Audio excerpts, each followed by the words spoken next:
Opponent থেকে বাস, আমাদের বাস মুখোমুখি।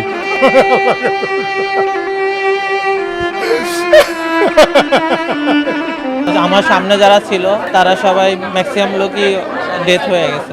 40 থেকে 42 জন আর্মি সদস্য ছিল এবং সিভিলিয়ান অন্যান্য সদস্যরাও ছিলেন। ছেলে এবং নাতি ছেলে তিনজনই মুমূর্ষু অবস্থায় আছে। একজন 10 নম্বর ওয়ার্ডে, বৌমার নাতি ছেলে 6 নম্বর ওয়ার্ডে আছে। সামনে তাকাই দেখি অপোনেন্ট থেকে বাস, আমাদের বাস মুখোমুখি। অলমোস্ট গাড়ির স্পিড ছিল 60 বা 50 প্লাস। এইভাবে গাড়ির মুখোমুখি সংঘর্ষ হয়েছে। আমার চোখের সামনে অ্যাক্সিডেন্টটা মানে সংঘর্ষটা হয়েছে, এরপরে কিছু জানি না আর। মুখোমুখি সংঘর্ষ এবং এই বাসের প্রত্যেকটা ইনজুরি আমার ছেলে এবং নাতি ছেলে তিনজনই মুমূর্ষু অবস্থায় আছে। একজন 10 নম্বর ওয়ার্ডে, বৌমার নাতি ছেলে 6 নম্বর ওয়ার্ডে আছে।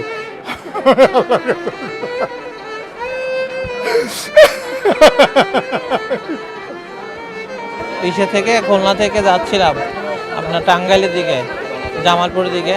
আপনার যাওয়ার পথে আপনার ডিফেন্সের গাড়ি আর আমরা কুষ্টিয়া পার হয়ে আসছিলাম। পার হয়ে পৌরসভার দিকে যাচ্ছি, সেই সময় ডিফেন্সের গাড়ি এসে সামনাসামনি মুখোমুখি সংঘর্ষ হয়েছে। আমার সামনে যারা ছিল তারা সবাই ম্যাক্সিমাম লোকই ডেথ হয়ে গেছে। 40 থেকে 42 জন আর্মি সদস্য ছিল এবং সিভিলিয়ান অন্যান্য সদস্যরাও ছিলেন এবং তাদের মধ্য থেকে অনেক আর্মি সদস্যরাই এখানে আমরা দেখতে পাচ্ছি আহত হয়েছেন, তারা হসপিটালে এসছেন। আমরা এখন এক্স্যাক্ট সংখ্যাটা জানতে পারিনি আসলে এই হসপিটালে কতজন এসছে। তো আমার এখানে হসপিটালের একজন দায়িত্বশীল ডক্টর সাহেবের সাথে কথা হলো। উনি যেটা আমাদেরকে জানালেন যে উনি এ পর্যন্ত প্রায় 20 জনের মতো চিকিৎসা দিয়েছেন।